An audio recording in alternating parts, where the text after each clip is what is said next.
So, Assalamualaikum warahmatullahi wabarakatuh.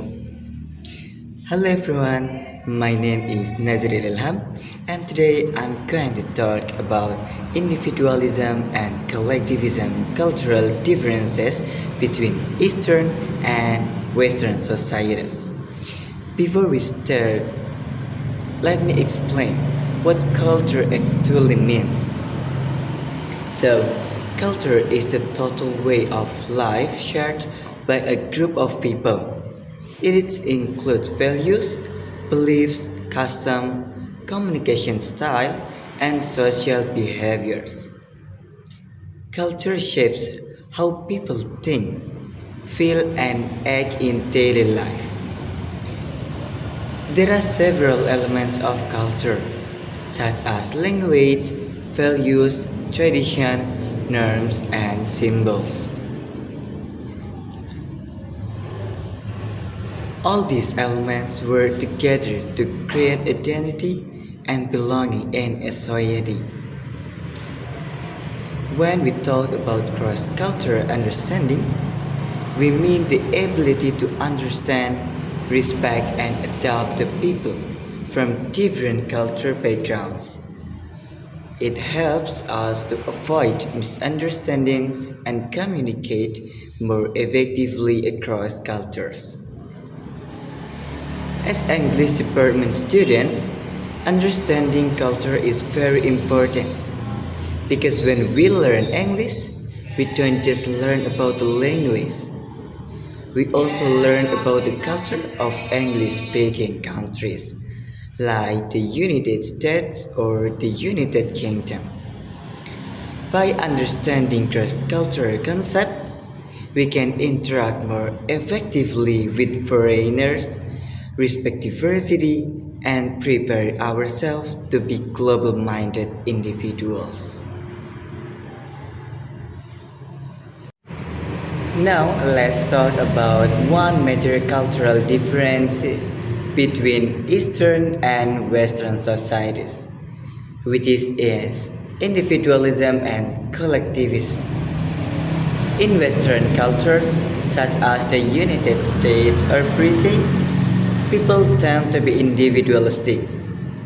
This means they value independence, personal goals, and self expression. For the example, in Western families, young people are encouraged to make their own decisions, like choosing their career or moving out to live independently at the age of 18. Meanwhile, in Eastern cultures like Indonesia, Japan, or China, people are more collectivistic.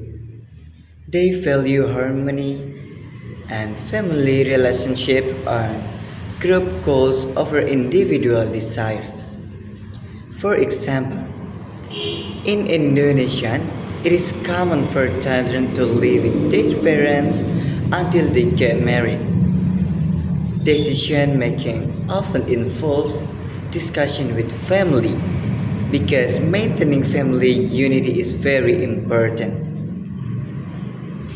Let me give you a real life example.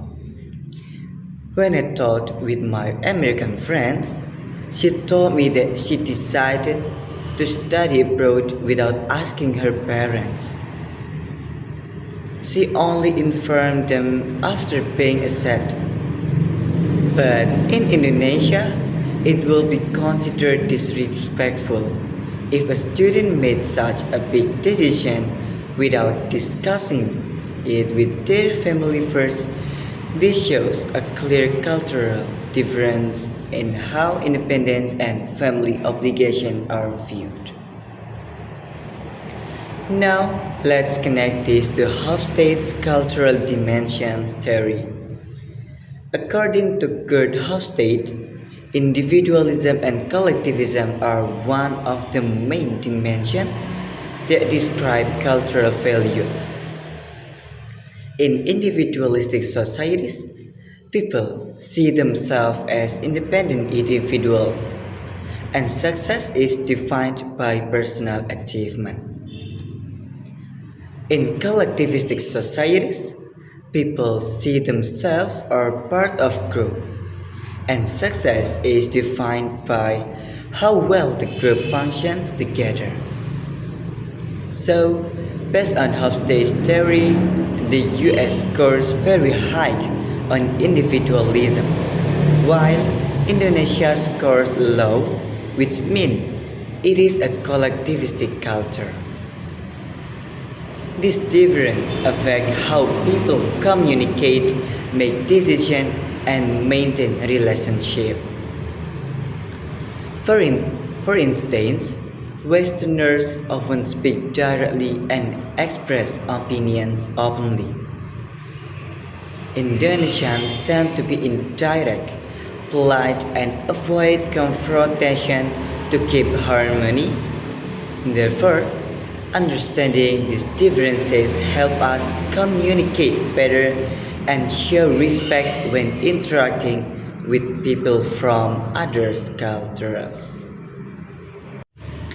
So, to sum up, culture influences our values, communication, and behavior. Western societies like the US tend to be individualistic, while Eastern societies like Indonesia are collectivistic. By using hofstade theory, we can clearly see how these values shape people's interaction and worldviews. Through this project, I have learned that cross-cultural understanding is not only about knowing differences, but also about appreciating them. As English learners, we need to be open-minded, respectful, and flexible when facing people from different cultural backgrounds. So, thank you very much for watching my presentation, and please forgive me for any mistake. Assalamualaikum warahmatullahi wabarakatuh.